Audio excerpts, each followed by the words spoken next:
Hello, hello. Welcome back. I hope you're having a wonderful day.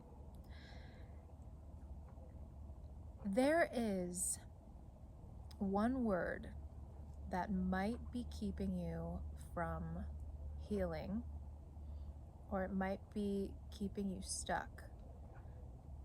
And I want to talk about it today and kind of expose it.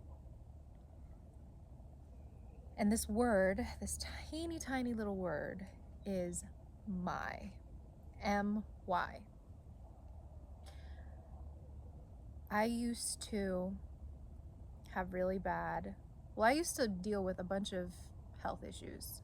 Growing up, I had a bunch of allergies. I had this chronic skin condition. So many things.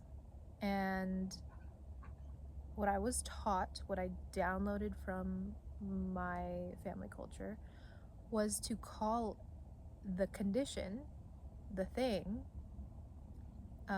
my blank. So let me know if you do this. For example, my eczema, or my allergies, or my anxiety, my depression, my ADD. And I could go into each one of these words and do a deep dive on a language reframe, because there's so much in there, but for the sake of this video, it's going to be just on the word my, and what that does around our relationship to the things in our life, specifically as it pertains to our health and our body. If you've ever done this, I mean, it's so ingrained in our culture to claim ownership of certain diseases, certain conditions.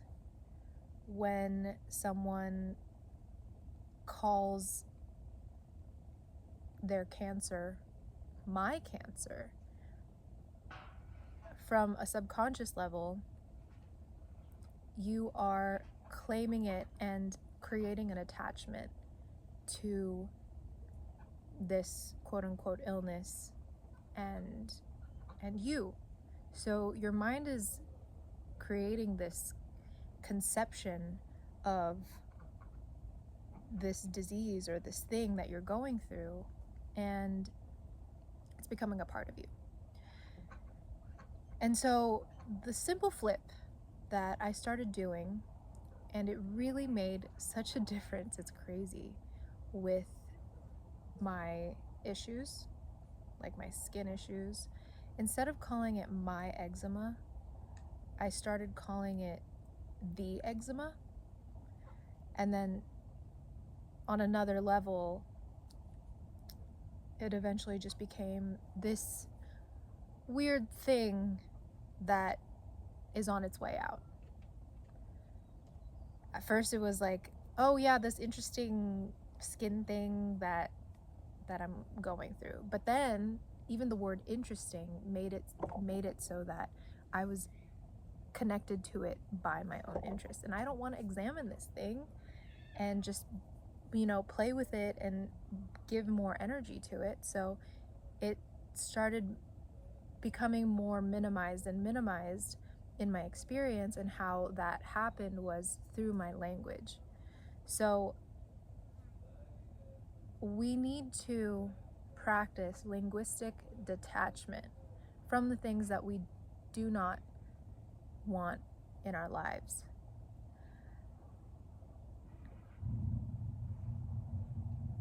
Anxiety is a huge one. Depression.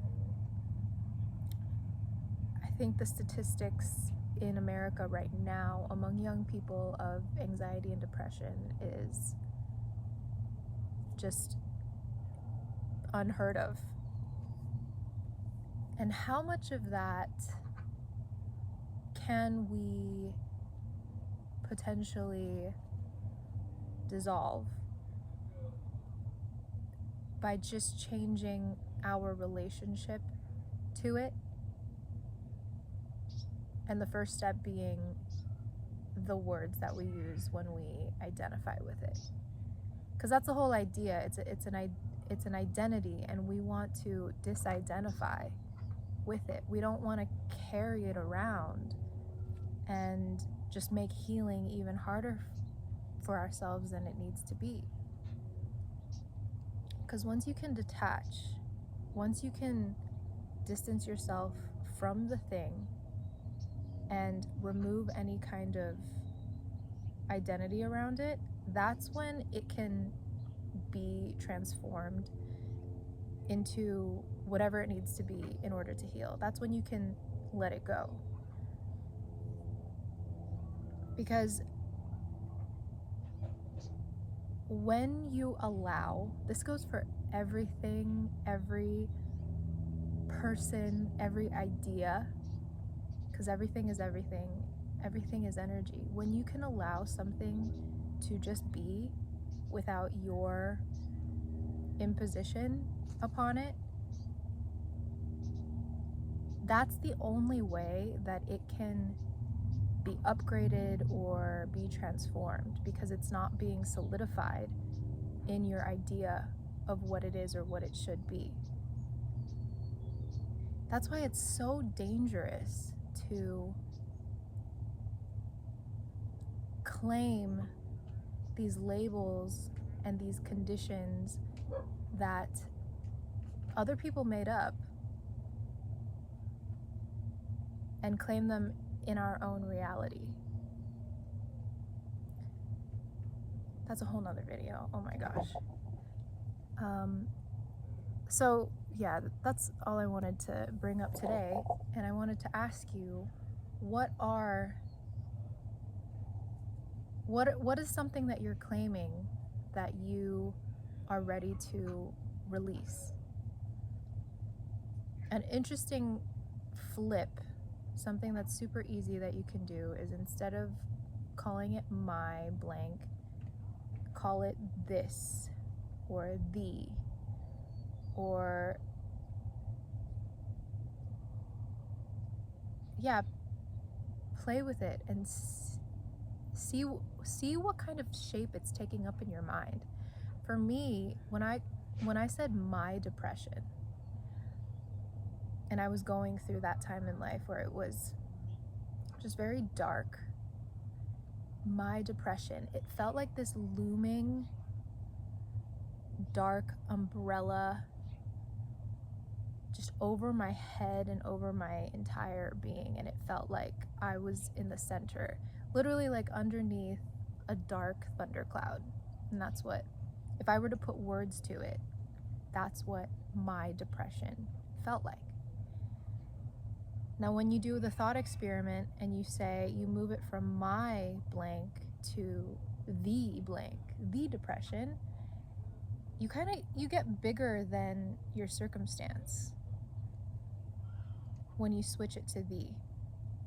And when you can do that, then you realize, oh, this thing actually isn't so solid. It's a little bit malleable. So how far can you take that? From the depression, it became this funny thing that I'm going through. Okay, if it's this funny thing that I'm going through, now even linguistically that feels a little bit more fluid and smaller, and it feels like I can dissipate it if I need.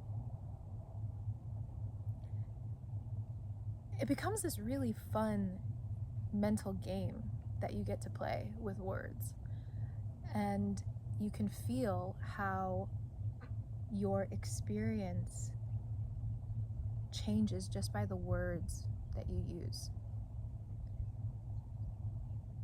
A while back, I was doing EMDR, which is a form of therapy. It stands for eye movement desensitization and reprocessing. And it really appealed to me because in this type of therapy, You don't need to speak. It's not based on speaking like much of talk therapy is. It's based on accessing your subconscious through your eye movements or something to stimulate both sides of your brain. So it can be like hand movements and alternating movements and things like that. I really love it. But this is where I first started to really see the power of how words can affect your reality. Because it really comes down to how you conceive certain ideas. Like, what is your conception of a table?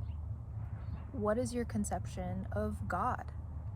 What is your conception of eczema or whatever you're going through? And you'll find that everything has an abstract reality. Like when you think of eczema, it's like, yes, you see the physical, or I'm speaking for me, I see the physical symptoms of it.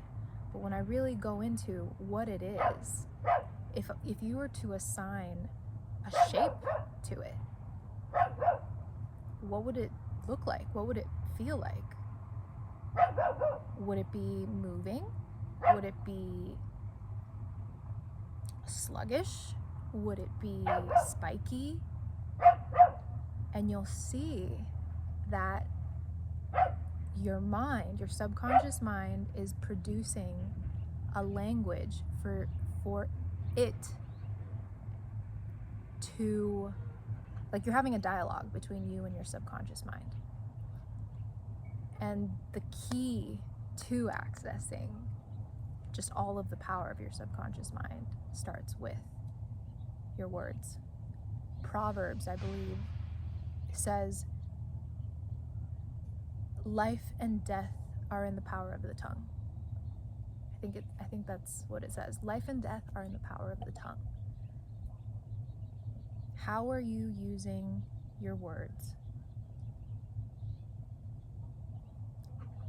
Because how you use your words reveals your mind. It reveals the way you think. Because it's not, my husband brought this up, it's a really good point. He said, it's not like when you speak better than how you're thinking. It's like your speech comes out as a secondary thing to your thought. So how are you thinking? Because it does have a direct effect on your reality, what you're experiencing. So all of that, to circle back, goes to what are you claiming that just needs to be released? What is something that you could do a power flip and reframe it linguistically and detach yourself from it, not calling it calling it something else that minimizes it. And this is so important as I think about my family and building an intentional family culture where my daughter and my children can be aware of the power of their words and the power that they hold within themselves of creating worlds, just creating. It's really trippy to think about, actually. Because kids copy everything that you say. I was just with a couple of kids, my husband's cousins' kids, and they're amazing. I love them so much. I did notice that their family is so tight and they're so wonderful, but they copy They imitate what their parents say. And it's so wonderful in a lot of ways, but it does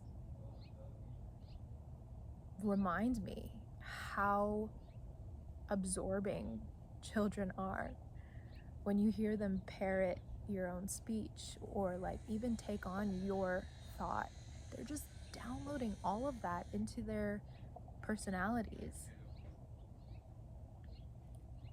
It's such an opportunity, and it's a huge responsibility to be able to give your child the tools that are going to set them up for ultimate well-being and power and thriving.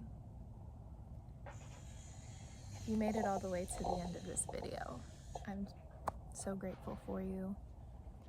And if you could let me know if there are any power flips that you are going to be doing, let me know in the comments, or just leave a little note in the comments. And until next time, be well today.